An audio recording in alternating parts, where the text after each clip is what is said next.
अगर हमारी मांगों पे सरकार गौर नहीं करेगी, तानाशाही करेगी, तानाशाही रवैया बरकरार रखेगी, तो हम विधानसभा का घेराव करेंगे। और इस घेराव की स्थिति में जो राजनीतिक दल पीड़ित परिवार के घर जा रहे हैं और उनको सच में अगर वो न्याय दिलाना चाहते, राजनीति नहीं कर रहे हैं, उनकी तकलीफ को, दुख को समझते उनके साथ खड़े हैं, तो जिस दिन इस तानाशाही सरकार के खिलाफ मैं घेराव का ऐलान करूंगा, मैं उनसे मांग करता हूं कि वो लोग भी इसका समर्थन करें अगर वो दलितों के हितैषी हैं। सारा जो खेल है, जिस तरह से पीड़ित परिवार के मोबाइल बंद किए गए हैं और जो नंबर मीडिया के दबाव के बाद देश में जो न्याय के लिए आवाज़ उठ रही है उसके दबाव के बाद खोले गए हैं, वो रिकॉर्ड किए जा रहे हैं। विपक्ष के नेताओं के और मीडिया के फ़ोन भी टेप किए जा रहे हैं। आप मुझे बताइए कि क्या निजता का कानून सुप्रीम कोर्ट ने जिसका ऑर्डर किया था वो देश में या उत्तर प्रदेश में चल रहा है? क्या ये राम राज्य है जिसमें पीड़ितों के पक्ष में जो आवाज़ उठाएंगे उन पर मुकदमे दर्ज होंगे? तो उत्तर प्रदेश में जैसा मैंने कहा कि तानाशाही चल रही है, जो भी सरकार के खिलाफ या न्याय के लिए लड़ेगा उसके साथ उसको ये सब चीज़ें झेलनी पड़ेगी। मैं ये भी बता दूं कि हम मुकदमों से नहीं डरते हैं। एक क्रांतिकारी के लिए जेल और मुकदमे गहना होती है और मैं न्याय की इस लड़ाई को मजबूत करने के लिए किसी भी हद तक गुजरने के लिए तैयार हूं। अगर उत्तर प्रदेश में मुख्यमंत्री इस तानाशाही को बरकरार रखेंगे तो हम भी अपनी लड़ाई को, न्याय की लड़ाई को बरकरार रखेंगे। चंद्रशेखर, उत्तर प्रदेश सरकार ने सीबीआई जांच की अनुशंसा की है, उसके बाद में अब परिवार और आप लोग भी कह रहे हैं कि सुप्रीम कोर्ट के जज की अध्यक्षता में जांच होनी चाहिए। जी, सीबीआई जांच से आप लोगों को क्या परहेज है? परहेज कुछ नहीं है, बस सच जानना आपके लिए बहुत जरूरी है और सच आपसे जुड़ा हुआ है कि जब सरकार के खिलाफ मीडिया के लोग कुछ चला देते हैं तो सीबीआई और इनकम टैक्स के छापे उनके दफ्तरों पे भी लग जाते हैं। और पिछले इस सरकार के 6 साल के कार्यकाल में हमने देखा है कि सीबीआई सरकार का तोता बन के रह गई है। सीबीआई का यूज जो है वो सरकार मामलों को दबाने में और विपक्ष को डराने में कर रही है, मीडिया की आवाज़ दबाने में।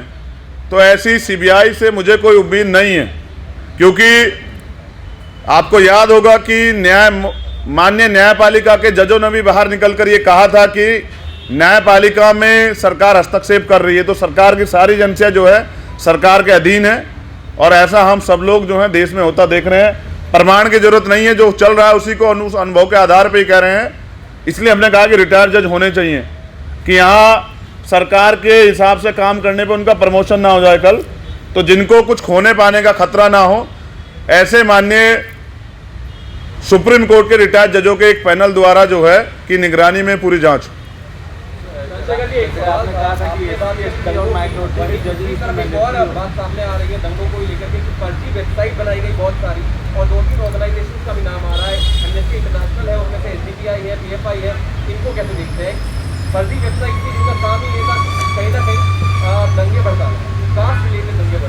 अगर वेबसाइट से दंगे भड़कते हों तो फिर सरकार की क्या जरूरत है? सच ये है कि दंगे अगर भड़केंगे तो इंटेलिजेंस सरकार के पास है और इंटेलिजेंस आम जनता के पास भी है। जिस तरह से वहाँ पीड़ितों को डराया जा रहा है और एक जाति को इतनी ताकत दी जा रही है कि अन्य समाज के लोग, चाहे वो किसी जाति धर्म के लोग, उत्तर प्रदेश में त्राही त्राही कर रहे हैं।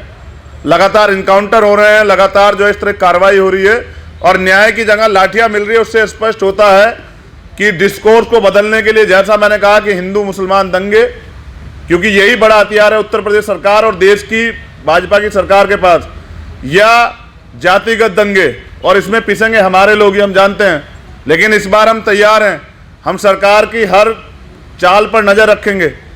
इसलिए मैं माननीय न्यायपालिका के पास जाके इन सब चीज़ों का जो है संज्ञान लेने के लिए कहूँगा, क्योंकि मुझे नहीं लगता उत्तर प्रदेश में कुछ भी अच्छा चल रहा है। क्या कह रहे थे शंभू जी?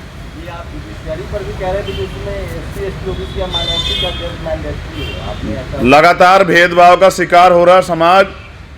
हमारा कहावत है कि दूध का जला हुआ भी जो छाछ जो है फूक फूक के पीता है। तो जिस तरह का डिस्क्रिमिनेशन, भेदभाव हम यहाँ देखते हैं, हम एक सभ्य समाज में जीते हैं, लेकिन वहाँ भी अगर अपराधियों के पक्ष में पंचायतें होती हैं, अपराधियों के पक्ष में जो है रैलियाँ होती हैं, अपराधियों के पक्ष में एक पार्टी के लोग खड़े होते हैं, इसलिए मुझे डर है और मैं अपने डर को आप लोगों के सामने रख रहा हूँ। इसलिए मेरी मांग थी कि अगर वो जज जो है दलित समाज से हो तो मुझे उम्मीद है कि बेहतर न्याय होने की संभावना है। धन्यवाद।